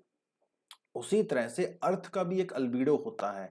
अगर हमें सन से अगर 100 यूनिट इंसोलेशन रिसीव हो रही है तो उस 100 यूनिट में से अर्थ जो है वो 35 को रिफ्लेक्ट कर देती है वापिस। इसका मतलब जो अर्थ का अल्बीडो है वो कितना है, 35% है। हम मतलब सिर्फ 65 ही रिसीव करते हैं, 35 को वापिस टाटा बाय बाय कर देते हैं, ठीक है। अब हम लोग इसको जो है एक एक पॉइंट से समझेंगे कि अब इस बजट को समझेंगे कि कैसे हमारी अर्थ जो है बजट जो है मेंटेन करती है, कितना हम रिसीव करते हैं, कौन कौन से तरीके से रिसीव करते हैं, किस तरह से हम लोग लूज करते हैं, कौन कौन से तरीके से लूज करते हैं। मैं आपको डायग्राम से समझाऊंगा, जो चीज डायग्राम में समझाऊंगा वो सारी चीजें यहाँ पे एज इट इज लिखी हुई हैं। तो एक एक लाइन को पढ़ के एक्सप्लेन करने का कोई मतलब नहीं है, मैं आपको अब वैसे बता देता हूँ, आप अपने आप ही समझ जाओगे, ठीक है। चलिए, यहाँ से भी समझ सकते हैं, वहां से भी समझ सकते हैं, जैसे ही आपका मन करे। देखिए यहां से समझ सकते हैं, वो एक ही बात है। देखिए होता कि मैं एक आपसे अलग से ना एक ब्लैंक स्लाइड भी यहाँ पे ले लेता हूँ, तो कि थोड़ा थोड़ा मैं वहाँ पे बनाता रहूँगा। तो आप सभी के पास अपनी नोटबुक तो है, पेन कॉपी है, अपना लेके बैठिए और उसको आप बनाइए, ठीक है। तो भैया ये है हमारी अर्थ, ठीक है। ये हमारा जो है एटमॉस्फेयर है, थोड़ा नीचे बना देता हूँ, दिखेगा नहीं तो आपको, ठीक है। तो ये हो गया हमारा ऊपर से एटमॉस्फेयर। अब हम बात करेंगे इंसुलेशन की, ये हमारा सरफेस है। Let's talk about insulation now. तो लेट्स अज्यूम कि अर्थ को जो है 100 यूनिट रिसीव हुई, ठीक है, 100 यूनिट ऑफ इंसोलेशन। अब इस 100 यूनिट में से जैसे हम लोग इंस्टॉलमेंट पे काम करते हैं ना, तो इसी तरह से हम लोग इसको भी इंस्टॉलमेंट में ही डिवाइड करेंगे। तो सबसे पहली जो इंस्टॉलमेंट अर्थ के ऊपर आती है वो आती है 36 यूनिट। ठीक है, कितनी आती है? 36 यूनिट। चलिए जी, आ गई 36 यूनिट। इस 36 यूनिट में से जो हमारी अर्थ के ऊपर जो स्नो होता है, आइस कैप्स होती हैं, ये 2% को डायरेक्ट वापस भेज देती हैं कि भैया हमें आपकी जरूरत नहीं है। तो 2% जो है वो डायरेक्ट ऊपर जाता है, और हम लोगों को सरफेस पे जो हम लोग एब्जॉर्ब करते हैं वो कितना करते हैं? Only 34 units. तो out of 36 units 2 units are directly sent back to the atmosphere, मतलब स्पेस में चला गया, उसको जरूरत ही नहीं है हमें, वो भेज दिया वापस स्पेस में, हमें सिर्फ 34 ही रिसीव हुआ। ठीक है, गेटिंग दिस पॉइंट। चलिए अब बात करते हैं अगली इंस्टॉलमेंट की। अगली इंस्टॉलमेंट में हमारे पास जो है 23 यूनिट्स आई। कितनी? ओनली 23। चलिए, इस 23 यूनिट में से 6 यूनिट को हम लोगों ने, हमारे एटमॉस्फेयर ने, मतलब वहां पे डस्ट पार्टिकल भी हैं, क्लाउड्स हैं ना, उन्होंने उनको वापस भेज दिया। तो 6 यूनिट को कर दिया हम लोगों ने टाटा बाय बाय, और हम लोगों ने रिसीव कितनी करी? Only 17 units. ठीक है, चलिए अब बढ़ते हैं आगे। जो तीसरी इंस्टॉलमेंट आपकी होती है वो थर्ड इंस्टॉलमेंट में हम लोग क्या करते हैं? 14 यूनिट्स आती हैं। कितनी आती हैं? 14 यूनिट्स। इसको थोड़ा सा इरेज कर देता हूं। 14 यूनिट्स। अब आपको पता है कि हमारे एटमॉस्फेयर के अंदर डिफरेंट गैसेस होती हैं, वाटर वेपर्स भी होते हैं, डस्ट पार्टिकल्स होते हैं, ये इस इंसुलेशन को एब्जॉर्ब कर लेते हैं। तो 24 जो यूनिट्स हैं इनको क्लाउड्स एब्जॉर्ब कर लेते हैं, तो मतलब ये एटमॉस्फेयर के अंदर ही रहते हैं। ठीक है, तो मैं यहां पे एटमॉस्फेयर लिख देता हूं, एटमॉस्फेयर के अंदर ही रहते हैं। ठीक है, फिर आती है हमारे पास एक और, देखिए कितनी हो गई? 36 प्लस 14 प्लस 23, टोटल कितनी होगी? 73। बची कितनी? 27। अब 27 का भी हिसाब किताब कर लेते हैं। तो जब बची हुई 27 आती हैं, 27 आती हैं, ये भी डायरेक्ट एटमॉस्फेयर से ही ऊपर रिफ्लेक्ट हो जाती हैं। चलिए भैया, आपकी भी हमें जरूरत नहीं है, बाय बाय। तो हमारे टोटल अर्थ के सरफेस पे कितनी आई? 17 plus 34 is equal to 51। Space में वापस कितनी गई? 27 plus 2 plus 6 is equal to 35। तो यही तो अर्थ का लिबिडो होता है। और टोटल अर्थ के सरफेस को मिला के और एटमॉस्फेयर के अंदर कितनी हुई? 51 तो यहां हो गई और 14 ये वाली हो गई, तो टोटल हो गई 51 प्लस 14 इज इक्वल टू 65। ठीक है, तो 100 में से 65 तो हम लोगों ने रिसीव की, चाहे वो एटमॉस्फेयर हो चाहे सरफेस हो, और 35 को हम लोगों ने टाटा बाय बाय कर दिया। ये 35 जो है अर्थ का अल्बीडो होता है। तो ये होती है हमारी टोटल इनकमिंग सोलर रेडिएशंस। ठीक है,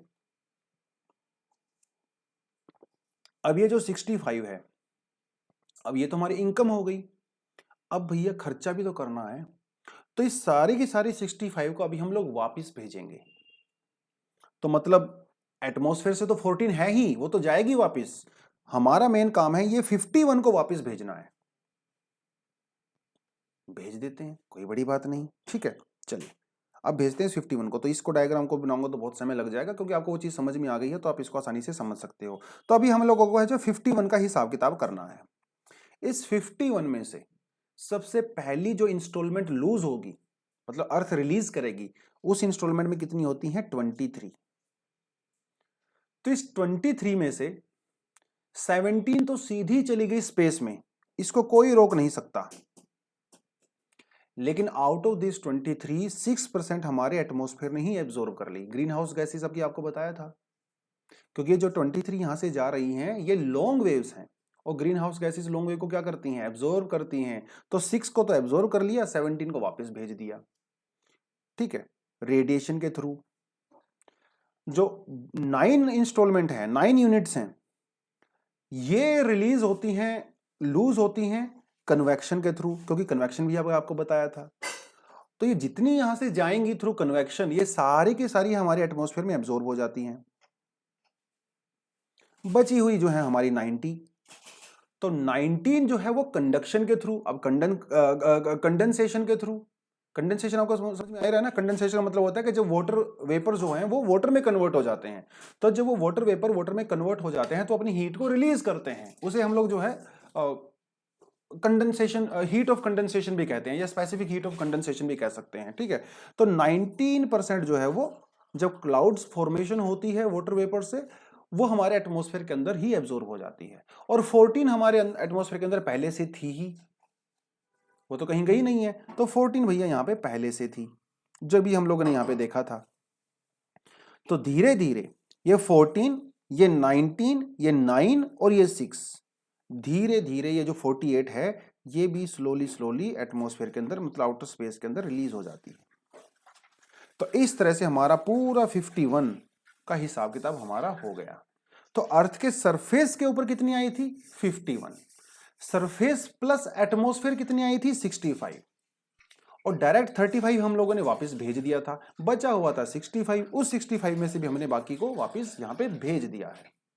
51 ये सरफेस वाली और 14 जो है एटमॉस्फेयर वाली। चलिए जी, बाय बाय। ये होता है हमारा हीट बजट। ये जो चीजें मैंने आपको यहाँ पे बताई हैं, हर चीज बिल्कुल एज इट इज यहाँ पे लिखी हुई है। ठीक है, थोड़ा सा आपको समझ में आ गया होगा तो ये आपको आसानी से समझ में आ जाएगा। 27 are reflected back from the top of the cloud, 2 units from the snow cloud cover, ये तो मैंने आपको कराया ना। 35 यूनिट जो है reflected back to the space which is called albedo. हर चीज देखें, मैंने अपने तरफ से कोई दिमाग नहीं लगाया, सारा का सारा एनसीईआरटी से ही कराया है।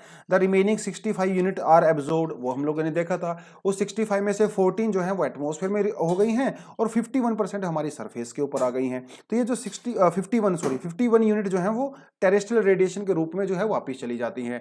9 यूनिट जो है वो कन्वेक्शन के थ्रू जाती हैं, 19 यूनिट जो है वो कंडेंसेशनल होती हैं, और बची हुई जो हमारी 17 यूनिट्स होती हैं, हमारी 17 यूनिट्स होती हैं, वो हमारी रेडिएशन 23 जो है वो रेडिएशन वाली होती हैं। उस 23 में से 17 एब्जॉर्ब हो जाती है, 6 जो है वापस चली जाती है। अरे सारी चीजें वही बता रखी हैं जो मैंने आपको बताया, तो इसमें कुछ अलग बिल्कुल भी नहीं है।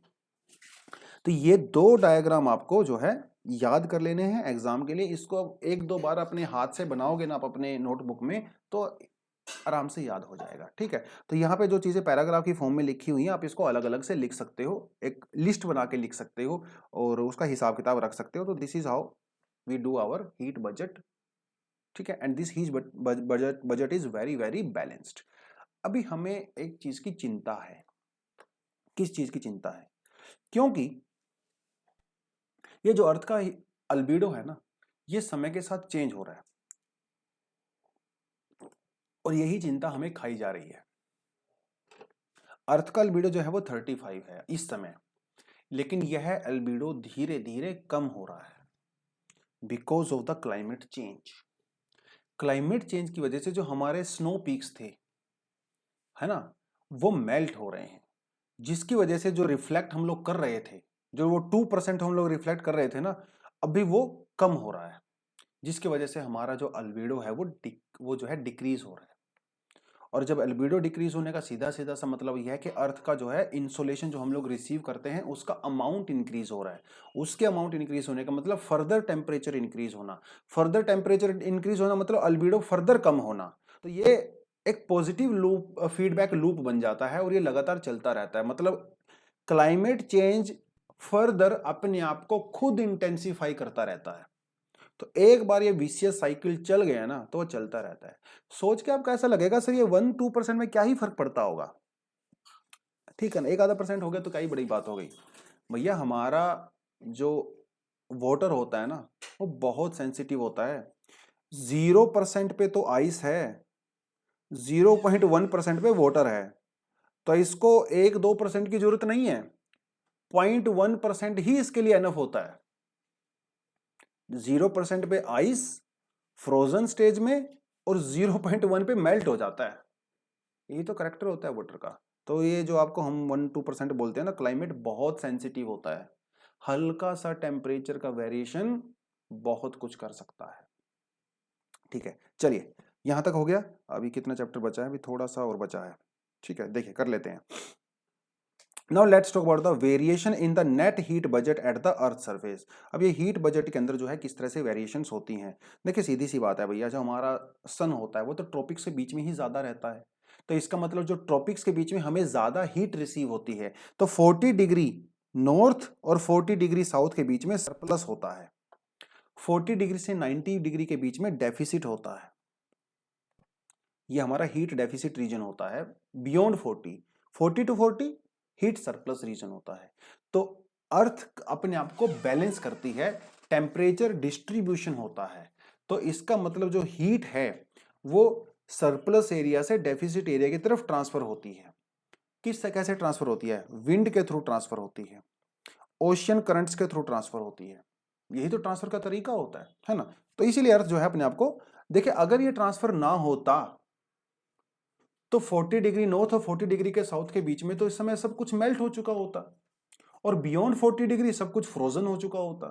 लेकिन अर्थ बहुत स्मार्ट है। ये हमारा जो अर्थ का जो सिस्टम है ना, इतना कॉम्प्लिकेटेड है और इतना स्मार्ट है कि हमारे यहाँ पे लाइफ के लिए बहुत अप्रोप्रिएट कंडीशंस हैं।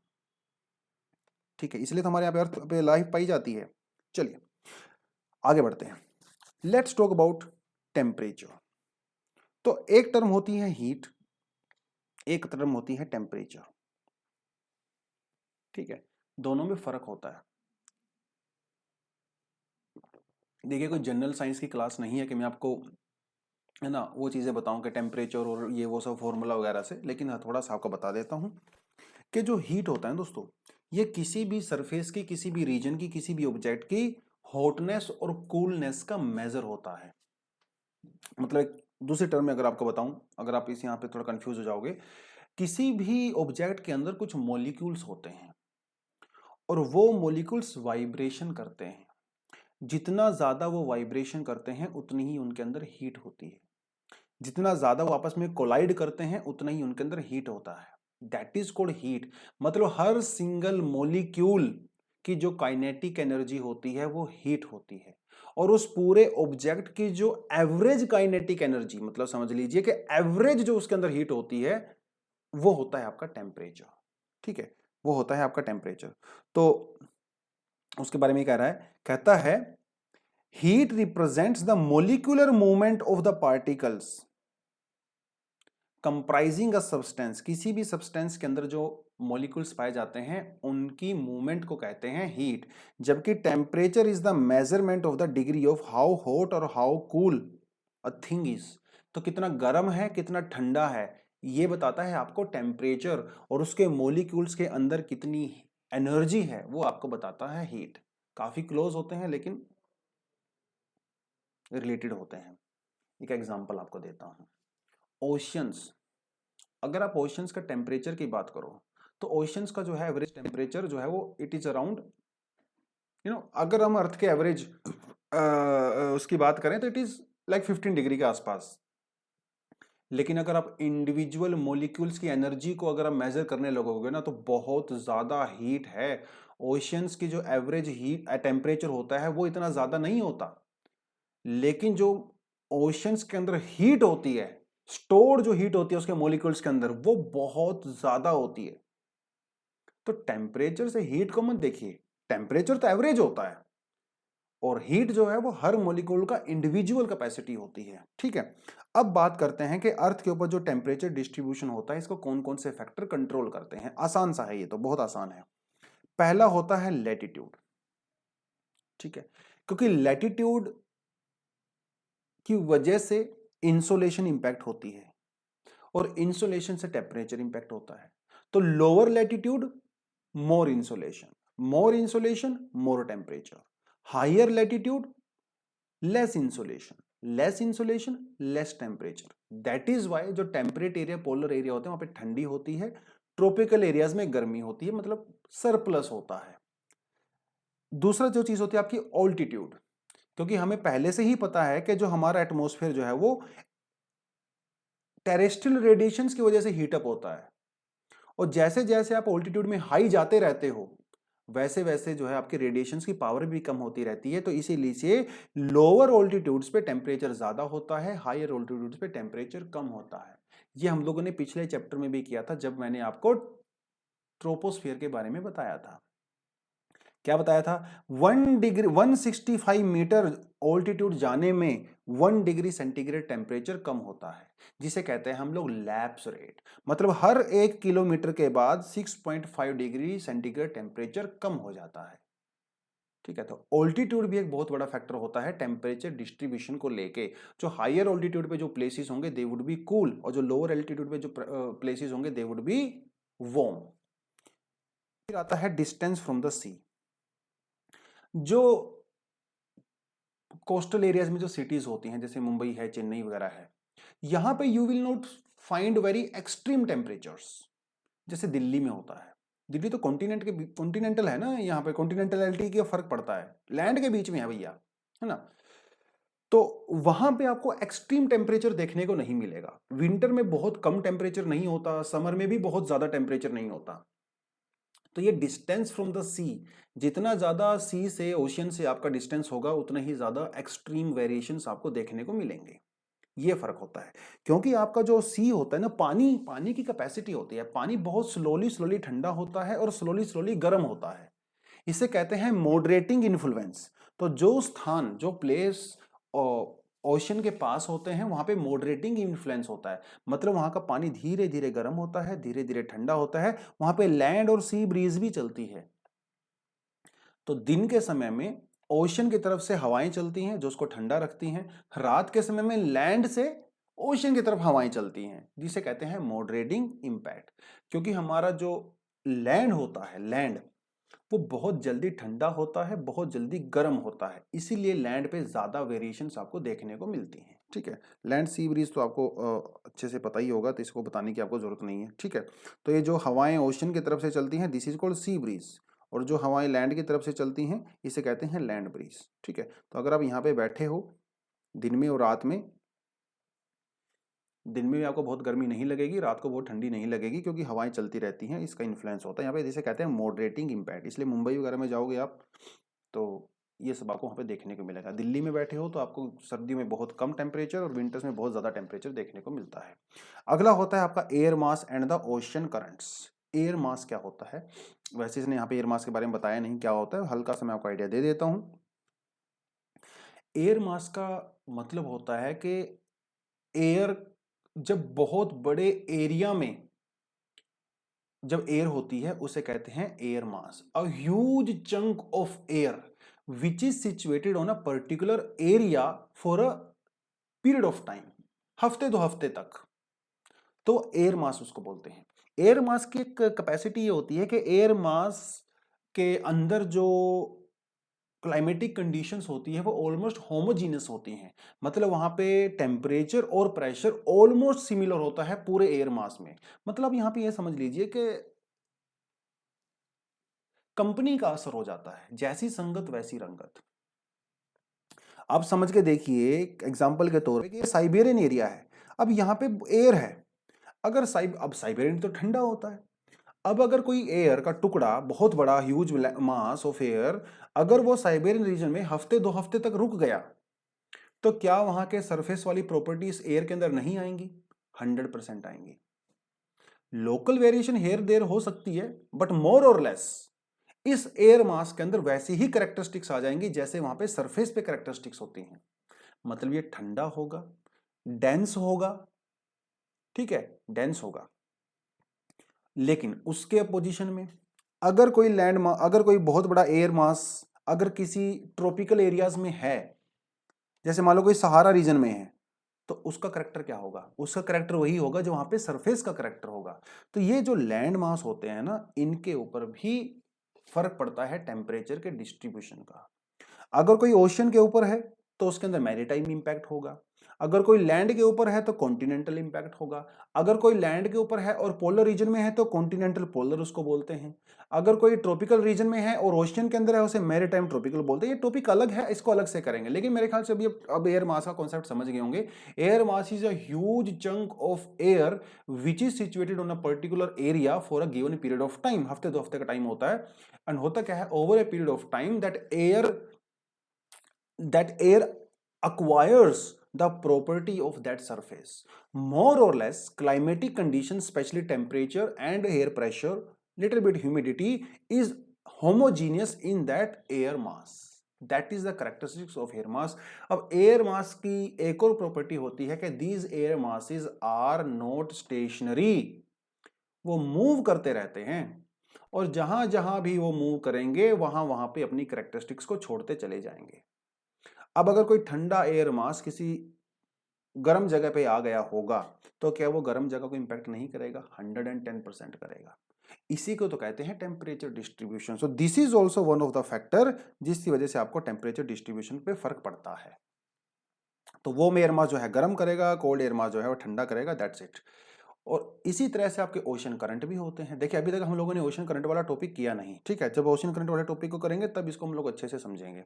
तो अगर वार्म एयर ओशन करंट होगा, ठीक है, अगर वार्म ओशन, जैसे मान लो ये हमारा जो गल्फ स्ट्रीम है वो वार्म ओशन करंट है, तो जहां जहां पे ये वार्म ओशन करंट जाएगा वहां वहां पे जो है थोड़ी सी टेम्परेचर राइज हो जाएगा।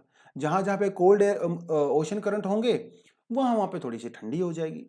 कोई ज्यादा बड़ा लॉजिक इसमें है नहीं। तो these are the factors which impact the distribution of temperature, ठीक है, variability and the factors controlling the temperature distribution. Now let's talk about the temperature distribution, ठीक है, थोड़ा सा हॉरिजॉन्टली भी देख लेते हैं। देखिए अब इसने डायग्राम से समझाया हुआ है प्रॉपर तरीके से, ठीक है, इसका भी थोड़ा हम लोग यूज मैं आपको बता दूंगा कैसे करते हैं।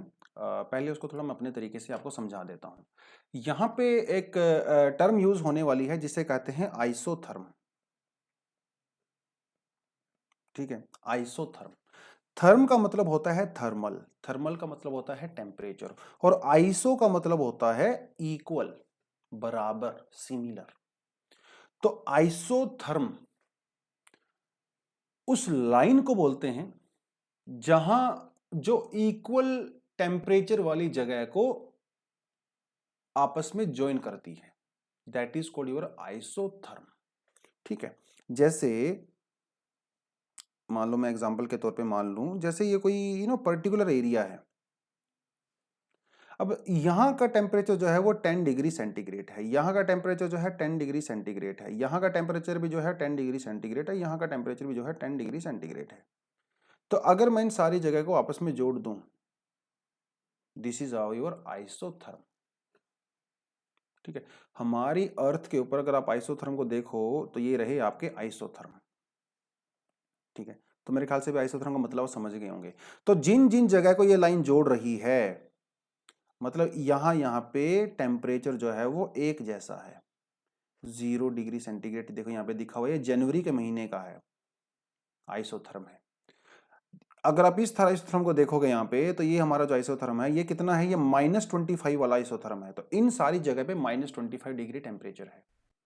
अगर आप यहाँ पे देखो तो ये जो सारी जगह है, अब इसके ऊपर चाहे यहाँ पे अफ्रीका में कोई हो, इंडिया में कोई हो, सऊदी अरेबिया में कोई हो, भैया जो भी हो, अगर आप इस आइसोथर्म के ऊपर हो तो इसका मतलब वहां पे बराबर टेम्परेचर है, ये मतलब होता है आइसोथर्म का, ठीक है।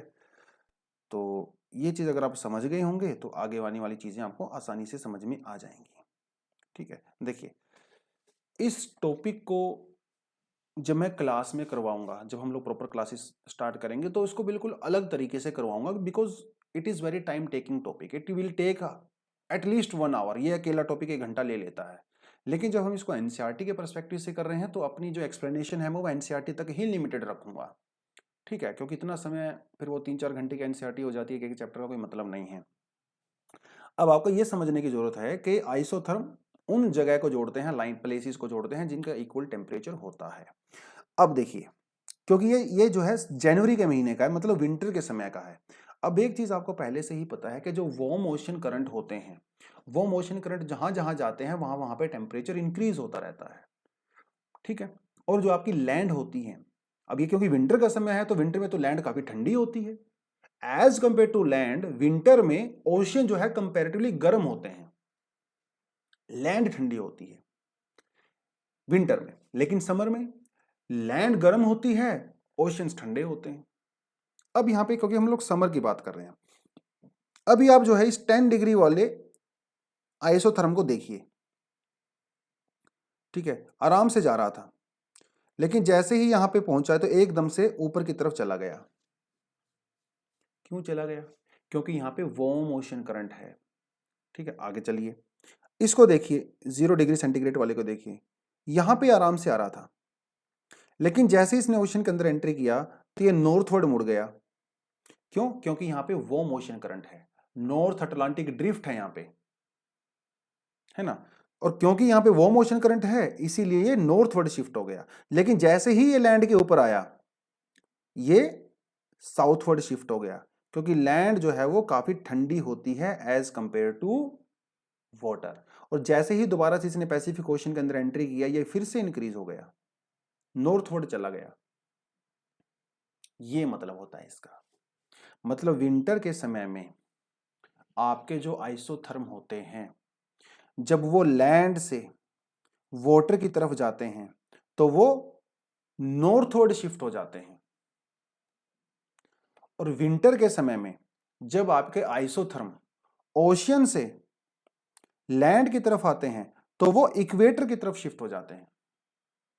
यही सिंपल सी स्टेटमेंट है। अगर आपको लिखना है तो आप इसको लिख सकते हो, मैं आपको बोल के बता देता हूं, ठीक है। लिख लिए, क्योंकि आपके पास नोटबुक है, मैं इमेजिन कर रहा हूं, तो आप ऐसा लिख सकते हो, in winters when we move or when isotherm move from land to ocean, in winters when isotherm move from land to oceans they go polewards, ऊपर की तरफ जा रहे हैं ना, polewards। स्टेटमेंट लिख लिया आपने। अब लिखिए दूसरी statement, in winters when isotherm move from oceans to land or continents their direction goes equator words, क्योंकि वो इक्वेटर की तरफ आ रहे हैं। यही दो स्टेटमेंट है जो आपके काम आएंगे। विंटर के समय में जब आपके आइसोथर्म कॉन्टिनेंट से ओशन की तरफ जाते हैं तो वो पोलवर्ड शिफ्ट हो जाते हैं, ऊपर की तरफ इनकी डायरेक्शन मुड़ जाती है। लेकिन जब वो ओशन से कॉन्टिनेंट की तरफ आते हैं तो इक्वेटर की तरफ शिफ्ट हो जाते हैं। यही आपको दो स्टेटमेंट याद रखनी है। ये स्टेटमेंट होगी आपकी नदर्न हेमिस्फीयर के लिए, इसकी बिल्कुल एग्जैक्ट जो अपोजिट होती हैं वो आपकी हो जाएंगी सदर्न हेमिस्फीयर के लिए, ठीक है। तो वहां पे जो हम लोगों ने, मतलब वैसे तो बराबर ही हैं, तो वहां पे जो नॉर्थ, मैंने जो पोलवर्ड बोला है उसका मतलब है नॉर्थ पोल, और यहां पे सदर्न हेमिस्फीयर में उस पोलवर्ड का मतलब हो जाएगा साउथ पोल, ठीक है। इतना ही है। इसी स्टेटमेंट को आप विंटर के लिए बिल्कुल एग्जैक्ट, विंटर के जो आपने लिख लिया है तो समर के लिए एग्जैक्टली अपोजिट ले सकते हो। देखिए समर में क्या हो रहा है, यहाँ पे लिखा हुआ है ना, समर वाला डायग्राम भी दिया हुआ है। देखिए ये रहा आपका जुलाई वाला, जुलाई में बिल्कुल उल्टा हो रहा है। जुलाई के महीने में जब आपके आइसोथर्म कॉन्टिनेंट से ओशन के अंदर एंट्री करते हैं तो ये देखिए कहां जा रहा है, पोलवर्ड जा रहा है। सदर्न हेमिस्फीयर में देखो, सदर्न हेमिस्फीयर में देखो, जब आपके आइसोथर्म कॉन्टिनेंट से, वैसे सदर्न हेमिस्फीयर में तो ऑलमोस्ट पैरेलल ही होता है, क्योंकि सदर्न हेमिस्फीयर में कॉन्टिनेंट्स ज्यादा बहुत कम होते हैं ना, लैंड एरिया बहुत कम होता है, वाटर एरिया थोड़ा सा ज्यादा होता है। लेकिन फिर भी आप जो है इस पॉइंट पे देख सकते हो कि हम लोग यहाँ पे समर की बात कर रहे हैं। तो समर के महीने में जब आपके आइसोथर्म ओशन से कॉन्टिनेंट की तरफ जाते हैं तो वो पोलवर्ड शिफ्ट हो जाते हैं, साउथ की तरफ शिफ्ट हो जाते हैं, ठीक है। इसी कॉन्सेप्ट को आप नदर्न हेमिस्फीयर के लिए भी लिख सकते हो, ठीक है, नॉर्दर्न हेमिस्फीयर के लिए उल्टा हो जाएगा। यहां पे जब वो ओशन से कॉन्टिनेंट की तरफ जाते हैं तो ऊपर की तरफ शिफ्ट होते हैं, और यहां पे नीचे की तरफ शिफ्ट होते हैं। अपोजिट है, देखिए दिस इज अपोजिट। यही इस पूरी चीज को इसके अंदर यहां पे समझाया हुआ है, और कोई ज्यादा कॉन्सेप्ट यहां पे है नहीं। ठीक है, और कोई ज्यादा कॉन्सेप्ट यहां पे है नहीं। तो ओशन करंट वाला कॉन्सेप्ट मैंने आपको बता दिया है कि यहां पे जो शिफ्टिंग आपको ये नजर आ रही है, ठीक है, ये अटलांटिक ओशन में जो ये शिफ्टिंग आपको नजर आ रही है, एकदम से वो नॉर्थवर्ड मुड़ जाता है, एकदम से, ये देखिए एकदम से नॉर्थवर्ड मुड़ जाता है। इसका रीजन है यहाँ पे, क्योंकि यहाँ पे वार्म ओशन करंट होते हैं, जिसकी वजह से यहाँ का टेम्परेचर जो है वो थोड़ा सा राइज हो जाता है। टेम्परेचर राइज होने की वजह से आपका आइसोथर्म ऊपर की तरफ शिफ्ट हो जाता है। ठीक है, ऊपर की तरफ शिफ्ट हो जाता है। एक चीज मतलब आप सोच के देखिए कि यार ये यहाँ पे इस जगह को इमेजिन कीजिए, ये तो बिल्कुल पोल के पास में है, यहाँ पे तो टेम्परेचर माइनस में होना चाहिए था, फिर भी यहाँ पे आइसोथर्म 0 डिग्री वाला है। कुछ तो रीजन होगा कि पोल पे 0 डिग्री कैसे हो गया। पोल पे तो -20 -30 होना चाहिए था। वो 0 डिग्री इसीलिए है क्योंकि यहाँ पे वार्म ओशन करंट आता है, यहाँ पे भी वार्म ओशन करंट आता है। ये रीजन है कि वहां पे 0 डिग्री वाला आइसोथर्म मिलता है।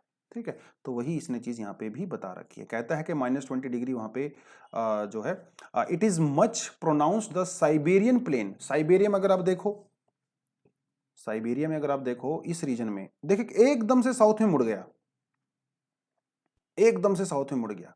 क्यों मुड़ गया? क्योंकि यहाँ पे जो प्लेसेस होते हैं वहां पे कॉन्टिनेंटैलिटी इंपैक्ट होता है, और जो भी जगह आपकी कॉन्टिनेंट के जितना ज्यादा अंदर होगी वहां पे उतना ही ज्यादा विंटर और समर में वेरिएशन होगा। तो साइबेरिया वाले रीजन में सबसे ज्यादा वेरिएशन होता है। समर में यहाँ पे टेम्परेचर जो है वो 20 डिग्री के आसपास होता है, और विंटर में टेम्परेचर जो है -50 तक चला जाता है, 70 डिग्री का वेरिएशन हो जाता है। तो यहां पे सबसे ज्यादा टेम्परेचर वेरिएशन होता है। ठीक है, इसने इसके अंदर शायद कहीं लिखा भी है इस चीज को। ठीक है, कहता है the effect of ocean is well pronounced in the southern hemisphere. Southern hemisphere के अंदर डेफिनेटली, क्योंकि ओशन ज्यादा होते हैं, लैंड कम होती है, इसलिए वहां पे आपको आइसोथर्म जो है पैरेलल देखने को मिलते हैं, ऑलमोस्ट पैरेलल हैं। सदर्न हेमिस्फीयर में जो आपके जो आइसोथर्म है वो लैटिट्यूड्स के ऑलमोस्ट पैरेलल हैं, है ना, ऑलमोस्ट पैरेलल। लेकिन नदर्न हेमिस्फीयर में तो बहुत वेरिएशन है ना, नदर्न हेमिस्फीयर में तो बहुत वेरिएशन, आप ऊपर भी देख सकते हो, मतलब विंटर वाला भी देख सकते हो। विंटर में भी अगर आप देखो तो ये तो ऑलमोस्ट पैरेलल है, लेकिन यहाँ पे देखो कितनी ज्यादा वेरिएशन है। तो ये इस वजह से होता है क्योंकि सदर्न हेमिस्फीयर में जो ओशंस होते हैं वो काफी ज्यादा प्रोनाउंस्ड होते हैं, मतलब काफी ज्यादा वाटर एरिया होता है ना, तो वो पैरेलल चलते हैं, वही उसके बारे में इसने बता रखा है। कहता है the isotherm of 0 degree centigrade, 10 degree centigrade and 0 degree centigrade run parallel to the 35, 45 and the 60 degree latitude in the southern hemisphere. तो जो 20 डिग्री वाला आपका जो लैटिट्यूड है वो 35 डिग्री पे है, 10 डिग्री वाला जो लैटिट्यूड है वो 45 डिग्री पे है, और 0 डिग्री वाला जो लैटिट्यूड जो आइसोथर्म है वो 60 डिग्री लैटिट्यूड पे है। ये इतने ज्यादा फैक्ट्स आपको एग्जाम के लिए याद करने की जरूरत नहीं होती है, आपको कॉन्सेप्ट पता होना चाहिए, आपको कॉन्सेप्ट पता होना चाहिए। ठीक है, कि भैया जो आपके आइसोथर्म है वो वेरिएशन उनके अंदर जो है इसलिए होती है क्योंकि वहां पे लैंड और सी कॉन्ट्रास्ट होता है। जितना ज्यादा कॉन्ट्रास्ट होगा उतना ही ज्यादा वहां पे वेरिएशन होती है, उतना ही ज्यादा वेरिएशन होती है। ठीक है, तो वो उसके बारे में बता रहा है। तो ये वही 60 डिग्री वाला जो मैंने आपको बताया था, साइबेरिया वाले रीजन में सबसे ज्यादा होता है। ठीक है, 20 डिग्री साउथ और 15 डिग्री नॉर्थ के बीच में जो टेम्परेचर वेरिएशन होता है वो सबसे कम होता है, ओनली 3 डिग्री का वेरिएशन होता है। मतलब समर और विंटर में ज्यादा फर्क है ही नहीं, समर में भी उतना ही टेम्परेचर होता है, विंटर में उतना ही टेम्परेचर होता है, लेकिन साइबेरिया वाले रीजन में बहुत फर्क होता है, बहुत बहुत फर्क होता है। ठीक है, तो आज के चैप्टर के लिए, अरे कहाँ चले गए हम लोग। ठीक है,